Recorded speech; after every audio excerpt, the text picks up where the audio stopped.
Well, that cookie was delightful. Yes, it was. And that cookie was dipped in tea. Good old English breakfast. Ran out of coffee at the Two Guys, One Carriage HQ. So we're drinking tea again. Good evening, folks. It's David. And Phil is still away. So Ryan's filling in again. Ryan's back. Can't keep the bitch away. Here he is. Drinking tea. Do you want to tell them what we're talking about tonight? Would love to. We're going to talk about all things supernatural.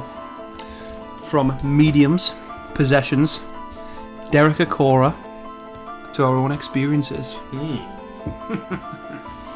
And on that note, I'd like to hear about any of your experiences. Have we ever... I mean, we've been friends for years and years. Have I ever asked you? Have you ever told me about any supernatural things that ever happened to you? I don't think so. And we're talking Really, I'm sure I've told you this. Okay. Right, I was only young. Right, I was with my friends actually, who I used to knock about with. Naming no names and no places. Right, it was an old school though. Right, we're in there for a reason because I was in the Cubs. You know. Wasn't that the Cubs and the Badgers? Was the Badgers one? Beavers. Everyone loves a beaver. Everybody does love a beaver. Dirty fuck. My God. So come on, you are. I was in the Cubs. Yeah.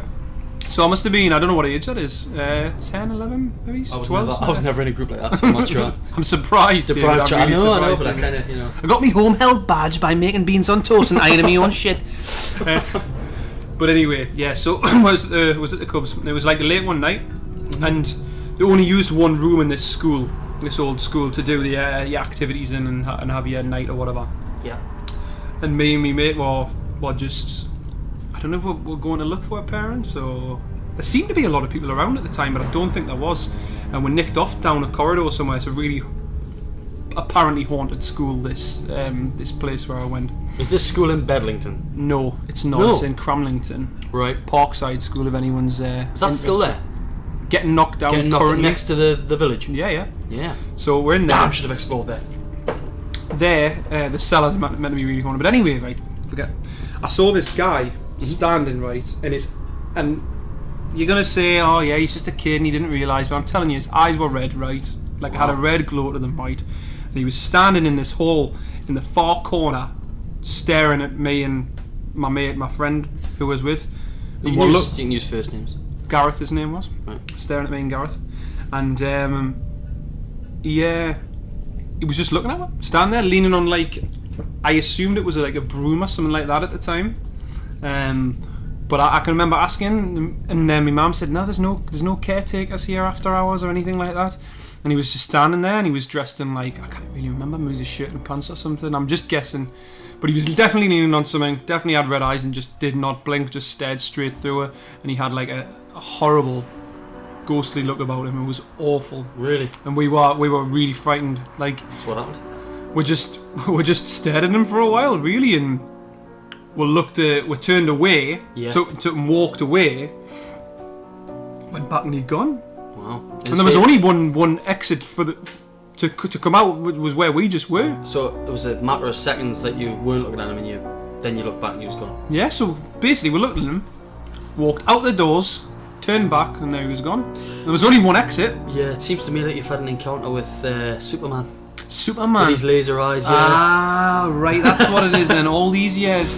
No, but that's funny, you know, because that's often the way where people will turn away, look away, or briefly glance in a different direction, and they look back and then the spirit or whatever they've seen is generally gone. You see it in films, TV, you see it in other accounts. I'm not a massive believer in all this shit, but that is me one experience where I say, if I have seen a ghost, that is definitely where I've seen it. And like, it wasn't just me on my own. My friends saw exactly the same thing as well, and you're going to think, oh, it's a 12-year-old kid, you know, he doesn't know what he's looking at. I know what I saw. You know, I'm not stupid. And the fact that it sticks in my memory to this day, you know, 15 years ago, says to me that it was something. I wish I'd had an experience like that. I don't think I've ever had anything like that in terms of a ghostly related sort of experience. I remember I had this dream this one time. I think it was a dream. It was when I lived at Haltwhistle. Big house, Victorian era house. Yeah, it was a creepy house, that, wasn't it? Well, that house. I thought it was creepy anyway when I was. It was apparently haunted by my brothers, Alex and Joe, would They were young kids at the Oh, time. well, when I went to visit you there, they were just basically just born. No, Well, they're not just born, but like months old, not like... They were born there, and I think when we left, I think they would have been about 7 or 8 when we actually left that house. Yeah. So I think it was around about maybe the age of, I don't know, it might be the whole time they were there, but Alex used to come out of his bedroom, which was next to mine, first floor. Mum, Dad and sister had a bedroom on the 3rd floor. And there wasn't one big room, it was 2 bedrooms. But so Alex would run up the stairs, or so would Joe, and they would see from down the corridor, according to them, there was like a miniature landing. You remember that? It was at the top of the first flight of stairs. I can't really remember, but carry on anyway. If you walked in through the front door, you went along a corridor. Right. You went up the stairs, there was a bathroom and an airing cupboard. Right. And then there was one step onto the landing which went towards their bedroom. Okay, right, I can imagine it anyway. And a cupboard under the stairs, my room and Ryan's room. Well, they used to come up there and they used to say that every night when they came out of that room, they would look to the left, in front of where the bathroom door was, and they'd see the figure of a man in a top hat. In a top hat? In a top hat. Ryan, when he was younger, he had an imaginary friend in that house, which was an old guy covered in like suit. Like, right, okay. You can imagine like a chimney sweep, so Yeah. dirt essentially. Yeah. That was meant to be the ghost of a dog because people had... I'm sure, I can't remember who said this, I'm sure it was one of my neighbours, they did experience like a ghostly dog. It used to be in Hannah's bedroom, you could hear it's like, it's nails on the floor. Ooh. Because they used to have an Alsatian and apparently he was buried in the garden. I mean, my grandma were re-turfing the garden at one point and we came across like a hollow sounding object in the ground. We didn't keep digging, but we think that's where the dog was because we hit like hollow earth. In like a casket or something. In like a doggy casket. So Ryan, my younger brother, not the Ryan that's with me now, Ryan, he's had an imaginary friend or a couple. I used to hear noises in that house.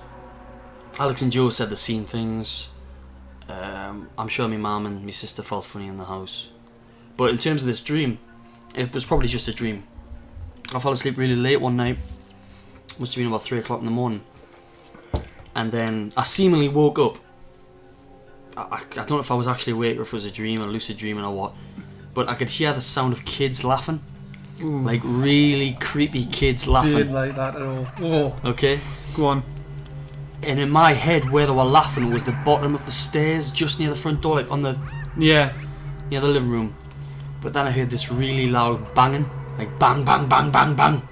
As that was banging, the noise of the kids laughing was getting closer, as if they were coming up the stairs. Oh God! And then eventually along the corridor, and I just remember sort of shutting my eyes and facing the wall, and then the laughing got so loud.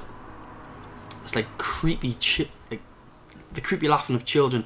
And until at the point it was right in my ear, and it's like, and they were behind us and they were touching us and they pulled us off the bed and I didn't open my eyes at all, and they were grabbing at us and things, and I was trying to scream but nothing was coming out. It was terrifying, it was horrible. And then I just remember waking up in my bed and I thought, was that a dream or did I just crawl back into bed then wake up?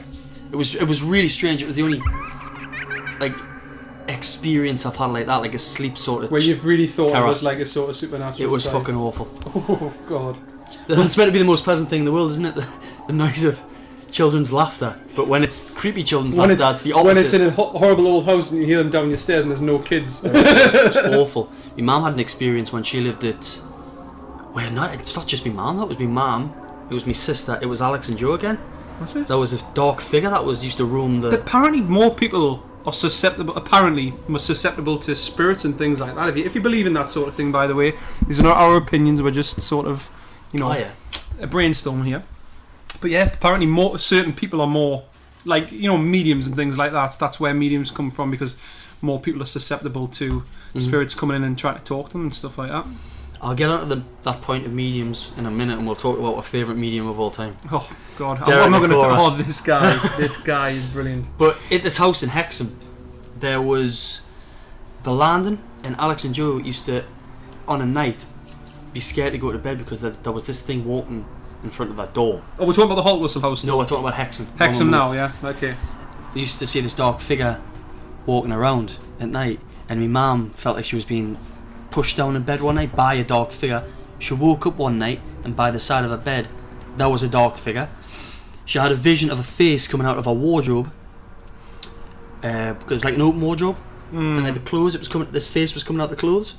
My sister had an experience when she stayed there with her boyfriend at the time, whereby she's seen this dark figure, and again she felt like she was being held down. Oh. And it was creepy. It was creepy, but I've never had anything like that. But my sister, she's heard people say her name and things like that. There's talking about my family. My mum's always thought that, you know, like believed in that type of thing anyway. Mm-hmm. She's always thought that, I don't know how to describe it properly. Like, not that spirits come to her, but like there's been, if there's spirits around, she can kind of sense them a little bit. Mm-hmm. And I've never been sort of like too keen on that type of thing, because I find it a bit creepy. But she's had experience of like when she's went to see mediums after that, saying like, oh, you know, when you've got the feeling of like people around you, it's just the little boy just wants to get into bed with you, you know, that type of thing. And like my mum's like, what? do you know what I mean? So she's never had, I don't suppose she's ever had an experience of like something like that happening, but that's the only time she's ever, you know, a little boy trying to get into bed with you. That's really freaky. Not my cup of tea, like. Sorry. Might be Jimmy Savile's. Yeah. Ooh. I came from the Lost Prophets. Sick fuck. Yeah, or Rolf Harris. Dirty bastards. Rolf Harris liked them a little bit older though, didn't he? Sorry. And I don't think he was boy specific. Yeah, I think for him it was girls. For Jimmy Savile it was anything, wasn't it? Yeah, a bit off topic, but sorry, I had some comedy value and some dark comedy, can I just say? Dark comedy indeed. So, mediums. Do you think people can talk to the dead? Well, there's a question. Is there life after death? Oh, well, that's it. I mean, there's another one. But let's just say, that's for argument's sake, for the sake of this podcast, people can talk to the dead, and there is life after death. Yeah. Because we're talking about the supernatural, and there'd not be much point to this if we didn't believe that. Mm-hmm. So let's just say, for argument's sake, it can. Derek Akora. Yes. The greatest medium of all time. Hey, even if he's not real, he's got the star quality. Some people proclaim he's a fake. A lot of people claim he's a fake. If for entertainment value, this guy is unbelievable. Yeah. I just absolutely love him. We've seen him live. We've been on the Spiritual Express, ladies and gentlemen. We rode the Spiritual Express with Derek Akora and came out different men. That how many years ago was that now? 4 years ago? Might have been. Shit. But yeah. And he's still doing it. So, mediums. Mediums. Have you ever been to see a medium? Just Derek Akora. Have you ever been to see one, like a personal one? No, I've never had a one-to-one. Like a reading no, or anything like that? No. My family goes and has the readings all the time. Uh-huh. And they're really weird because I try to catch the medium out. Do you know what I mean? Like, not that I'm there, but I try to put weight to his claims or her claims or whatever. But they always seem to get it spot on. It's strange. It's a strange one. Because they get they guess how many kids you have. They guess I don't know, even as far as guessing how many kids you're gonna have, and it ends up being correct. Yeah. Strange one. And like strange things that are gonna happen in your life, tragedies, things like that, and then they happen the next month and things. Yeah. You know. Do you think people sometimes go into mediumship readings and like they read into things because they want to believe or they want to be reassured? Maybe. There's some things you can explain very easily. Oh yeah. If you can, you know, it's all a case of asking the right questions and reading into the answers. Well, Darren Brown did it, didn't he? Oh, he's to prove they were fake. Yeah. He's an amazing guy, by the way. It was fantastic how on the Medium show, when Darren sort of worked it out, and there was that medium guy on there, and he kind of tripped him up, and he took a right huff, and he didn't want to be part of it. I think that showed he was fake. Yeah, but if you got nothing to hide, then exactly. If you got nothing to hide, go for it. Yeah. But I think there is some people as well, not con artists, but they genuinely believe that they can speak to ghosts or whatever you want to call them, spirits. Spirits, otherworldly entities. Me and Phil were talking about on the ghost episode we did a few episodes back. We were talking about the idea of the stone tape theory. Explain. It's the idea that stones can hold, like a tape recording. Stone can hold memories, and if the conditions are right, replay them. For example, if there's a battle in the castle, okay, or somebody's murdered, if that energy's right at that exact moment in time, then that stone can capture it, and then it can churn the energy back out. Hence why people can hear horses' hooves, why people can possibly see ghosts. And it's generally, for example, if it's not a ghost that's active and is trying to attack you, and it's just people are seeing the same thing over the years. It's just like a recording. It's it's not interacting with you. Yeah, it's just like residual energy. Well, it makes sense, doesn't it? That if we're talking like a couple episodes ago now, we're talking about energy can't be destroyed and things like that. Kind of interlinks with that. I wouldn't know the specifics, but I think of all the theories out there, it's the one that's kind of makes the most sense. I mean, rather than having a ghost sort of attack you, rather than having a ghost with poltergeist type thing. Yeah, with a ghost with a conscious brain, like conscious awareness, trying to pull you out of bed and things like that. Whereas this is the energy of something that's already happened. That's just sort of being unleashed in that like atmospheric an conditions. echo of what happened hundreds of years ago or whatever. Yeah, it could just be like a dog barking or something as basic bog standard as that. Yeah. That's why people generally sometimes report seeing the same things when the certain sightings happening, and it's not a case of being harassed by a ghost. Which makes you think: is there life after death, or is that just like a little treat if you do see something like that, if it exists? It's the thing about as well. It might not just be life after death; it could be reincarnation as well. So yeah, just depends what kind of, I suppose, not religion you're following, but just like what you tend to believe in. Because talking about religions, there's so many different religions, and all of them kind of overlap. Because what religion is it where they think you reincarnate? Is it Buddhist or? I think so, yeah. Something like that. So like, and so my sister, for example, believes that you can be reincarnated.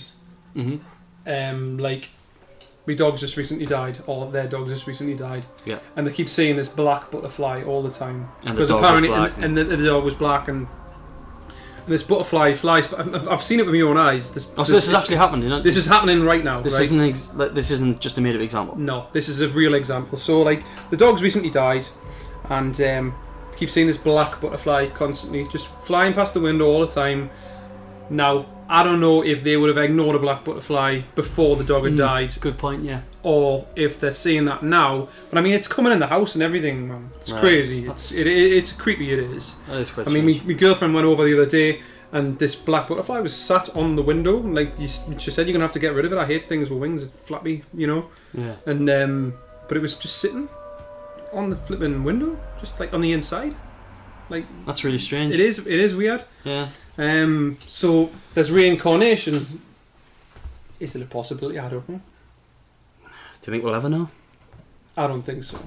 Well, maybe like we were saying on the universe episode, maybe in 100, 200, 300 years they might discover something where you can mathematically measure what it is to be a person and your energy inside your brain and all that sort of shit. I don't know. Wow. Have you ever been to Chillingham Castle? I have not. Now, this podcast is based in England. It's based in Tyne and Wear, but in the next county up, Northumberland, is apparently the most haunted castle in the UK, Chillingham Castle. Everybody knows about this. Americans know about it. Yeah, it's a really big, famous big castle. Tourist attraction, and there's been TV shows there, radio shows there, and it's only half an hour, 45 minutes away from Crowlington. I think it's about an hour. Yeah. Oh, right. Okay then. It's just up past Alnwick. There's loads of ghost walks there and stuff. Yeah. There's even been discussions of maybe doing a podcast from there. I think me and Phil have discussed this. We've discussed this. I think doing a podcast in a haunted location would be amazing. Pretty good. See what we're going to discover. Be fantastic. No, but that's they call Chillingham Castle the home of the torturers, because they used to just torture hundreds of Scotsmen there when the wars were going on and brutally murder them. And nasty. Got some awful. I think there's a hanging tree there, which is just outside the castle. There's the Devil's Mile, right? Which is from the front of the castle, and it's like a lane that goes to the entrance. They used to release the prisoners and they could run and see how far, how long it would take them to die, because they used to fire arrows at them. And the villagers would be there as well, so they would just all watching and kind of stoning and sport, stuff. really. Yeah. That's what it was like back then, though. Savage, wasn't it? The dark age is a bit sick, isn't it? It's really twisted. Brutal time to live in. Brutal time. No medicine. Well, apart from herbs, no medicines and no home comforts. Living would have been tough. It would have been shit, wouldn't it? Yeah. It's nice to look back and think, oh, I wouldn't mind living then, but in reality, I don't think awful. so. I don't It'd think be so. awful. I'll pass on that. I'm quite happy with the century I'm living in. We're living a pretty good time, don't we? It's not bad, I don't It's think. not bad, it's canny. It's, apart from all the war and shit that's going on. Apart from the war and, the destruction in Gaza and all that kind of thing. We could go on forever talking about Afghanistan and Iraq. And yeah. It's a bit dark, that, isn't it? Let's talk more about supernatural stuff. Yes, let's. So Saddam Hussein's ghost. So do you know anybody else that's actually seen a ghost? Anybody in your family, friends? Well, funny enough, someone in my family down south is a medium. That's what she does. Alright. And she does like phone readings and stuff like that. And there's been a few deaths in my family, and obviously there has been in lots of families, I take it. But she apparently says she regularly comes into contact with people who have passed and gets messages and things like that. And I suppose to me that's a bit weird. But to her it's just an everyday occurrence because that's what she believes or what she doesn't believe. I'm not debating on what's true or what isn't. Yeah. I'm just saying what's happening, if you know what I mean. She believes what she is. Exactly. She believes it's real. And I'm not debating whether that's the truth or not. Yeah. But yeah. It's pretty interesting, really. I should have a reading with a medium, see what they say about me. Yeah, well, that would be a plan, actually. That would be good. We all go for different mediums. Yeah. Come back, do a little show, and then see what they've said. Testing them. Testing it and see what's happening. Yeah, because I know of a one which, my family knows of a one which is quite local, and you can get it done. How local? Like, come to your house type of thing. Oh, right. I can't remember his name. Well, I kind of can, but I don't really want to mention it. No, that's fine. Just in case. Yeah. Don't mention it. So, you've never actually seen a ghost yourself? Well, apart from what I thought was one when I was younger. That guy with the red eyes? Yeah, that guy with the red eyes. And you've had your experience. I've had my experience, but I've not actually seen one, but I keep my mind open. But there's these places in America where I've seen the videos. Mm-hmm. If you have a look at the videos on YouTube, you can find them anywhere. Have a look at the videos on YouTube, and there is some creepy stuff on there, like the most haunted house in America and things like that. Uh-huh. If you have a look at it, I'm not claiming to be an expert here, so I don't know exactly, but some of the stuff is just really strange, that goes on there. And I mean, like the most haunted pub in Britain and things like that. Mm-hmm. That's the videos and the TV shows that they've done about that place. It's like strange. It's hard to argue against it sometimes. Mm-hmm. But I'm sure someone will come up and say, "Oh no, it's because of the light on that day, and then the sun was setting in this angle, and then there's a window here, so the refraction of the light will cause this." You know what I mean? That type of thing. Some university professor type. Yeah. But the Red Line in Berlin, that was pretty haunted. Was it? Huh? Yeah. Well, I used to work there. I remember you working there years ago. But before it got refurbed and everything. Yeah. And I used to. Some days I would do like a 5-hour shift or whatever, and it was through the day. Uh-huh. And I don't know if you can remember, there was like a big pillar in the middle of the bar type of thing, because the bar came like a kind of like a. I don't think I ever went in. Oh no, I did. I've been in a couple of times. I don't think I'd been in before it was renovated. I might have been. But anyway, there was a big pillar, yeah. And I was standing on one side of the bar, and then there'd be the pillar, and then there'd be the other side of the bar. Mm-hmm. And sometimes I was standing on one side, and out the corner of my eye, I'd see something cross the pillar, and then I'd walk around the other side, and there was nothing there. That happened a few times. That's happened a few times, and we could always, when there was me and my mate Michael, we always used to hear footsteps on the upstairs, and no one lived up there. That's freaky, isn't it? Phantom footsteps. Yeah. And phantom smells.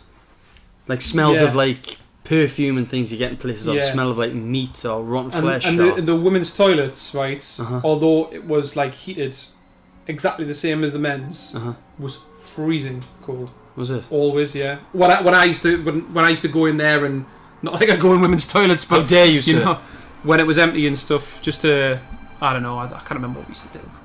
Clean Wow. out the bin or something. Yeah. Something That's shit creepy. like that. It's funny though, because I've heard of quite a few reports of quite a few places where the toilets have been. The most haunted. Yeah. It's a strange one. Because there's people died there, apparently. There's people like killed Really? themselves upstairs and stuff like Oh, that, God. which is a bit weird. I'm just trying to think if there's any more places that I know of that's been really haunted. In the northeast, there's loads in the northeast. Places that I've been though. Oh, places that you've Like been. just not like, I don't mean like big huge castles or anything like that. I mean like sort of local little places. Oh, like places you can kind of go and. yeah, Oh, you've been to. like, or houses I've ever been in. I always thought my brother. Ross. Or, Yeah, Ross. He always used to wake up screaming. Like, Really? Because apparently the medium said that he was the most psychic of all the children.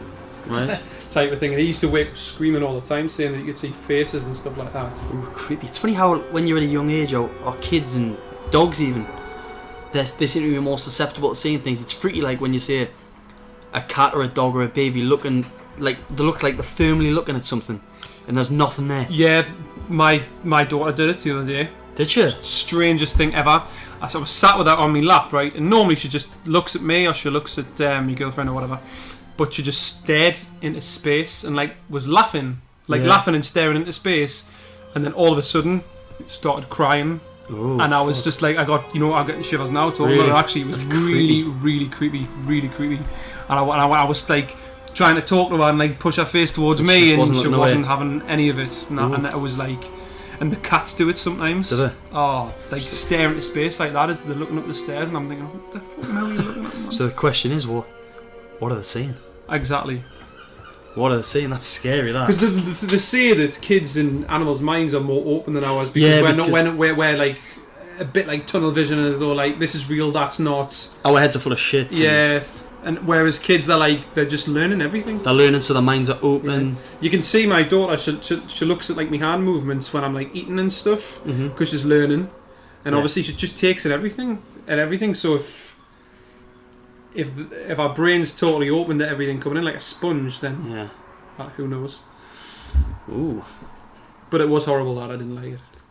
I got shivers. Did you? Yeah, it was creepy, really creepy. So she just looked in this direction, started I crying. was sitting on the settee, my house where the Yeah. stairs are. She looked up towards like the stairs, but not at the stairs, if you know what I mean. So like something could have been standing like in front of of stairs. her, looking at her like that, and she was laughing, like out of nowhere, laughing in at this a direction. blank space, laughing at a blank space, and then all of a sudden, pet lip came on. Oh God! And I was like, "Oh, don't!" And I turned her and hugged her in and stuff. It was a bit weird. Could have been, Joanne was there as well. was she? Yeah. Could have been a demon. Demon, maybe. A demon of the other realm. Do you believe in demons? Well, Because from what I'm aware, I haven't got a full knowledge of this, but from what I'm aware, Christians, religious types, made up the character of Lucifer, Satan, to scare people into believing in religions. Back in the 13th century, I think it was. So you've got the Satan character, and below him you've kind of meant to have these demon types. Now, if Satan's not real, or demons not real, yeah, exactly. How can these demons be real? But so we're still talking about supernatural here. oh yeah, by the way, totally, of yeah. course. So Satan, right? If he was an angel, Yeah. right, and he thought he could do better than God, type of thing. Mm-hmm. So he was cast down, and he's frozen in ice or whatever, because everyone thinks hell or whatever is meant to be really hot, but he's actually the centre of hell is him in ice. Yeah, he's stuck in ice, isn't he? ice, yeah. This is Dante's Inferno. Yeah. Yeah. He's encased in ice, and I think he's getting. Is he not getting his? He's got three back heads, isn't he? claws on it? Yeah, He's eating somebody. He's eating his own. Oh, he's eating Judas Iscariot, man. He's devouring. That's what he's doing. He's devouring Judas Iscariot, and I'm not sure what the other two heads are doing. raking some skin off someone's back or something like that. Something like that, anyway. But yeah, these demons. I don't know. Like, are we talking? Could we talk about Baphomet? Is he? Is that not just Baphomet is a demon? He's kind of like that goat's symbolism, but is he not a representation of Satan? I don't know. This is it. I'm questioning. Because Baphomet's who Satanists kind of look up to. Yeah. With the whole pentagram, the goat's head, the hooves. Yeah. I suppose that is Sitting a form cross-legged, horns, that type of shit. That is a form of demon, but I suppose in terms of demons, I mean like. Yeah, that's what I was gonna say. Your definition of a demon would be Insidious. You seen the demon on that? Kind of just like if you like possession type demons, like Exorcism Memory Rose type thing, but like more like a super ghost, sort of like something that doesn't look human. Okay. It's like otherworldly. Okay. And it's a representation of evil. You never see a good demon, do you? No, I suppose not. No. You look at folklore and they've got these stories of demons back in the day when they've got these big tongues sticking out and horns. Because you could say it was made up to scare kids and stuff like that. Fairy tales. That's a good idea for a podcast. Fairy tales. Yeah, fairy tales. Yeah. And where the origins of that was. The origins of a lot of our nice fairy tales are pretty sinister. Yeah, they are. You look at the origins of old folklore fairy tales and they're nasty. Really, they're horrible stories. That definitely do that one. I would definitely be up for doing that one because I think Jack and the Beanstalk's got quite a sinister backstory to it as well. But we'll come on to that on a different time. Wow. Well, this has been kind of short and sweet. But I'm sure there's been lots of interesting stuff for you to get your teeth into. Watch some Derek Okora videos on YouTube. Fantastic. Because they are brilliant. They are insane. You'll love them. Possessions. If you're not already a fan. I'm sure you will be soon. So if you like this, subscribe. We could do with the help. We've only had like 19 views on it. Subscribe and give the video a thumbs up or a thumbs down if you think it's shit. Yeah. Tell us, just comment. Just comment, yeah. Because if we're shit, we want to know why. Follow us on Instagram, Twitter and Facebook. Yeah. And Phil should be back next time, I believe. We're hoping, because Ryan is fucking awful. Ryan's away with work as well, so I'm kind of left by myself, but I think Phil will be back by the time we come to do another one. Podcast on your own is a lonely thing. Yeah. It really is. Alright, so take care everybody, I hope you enjoyed this. Say goodbye, Ryan. Good night. Good night. Sleep tight.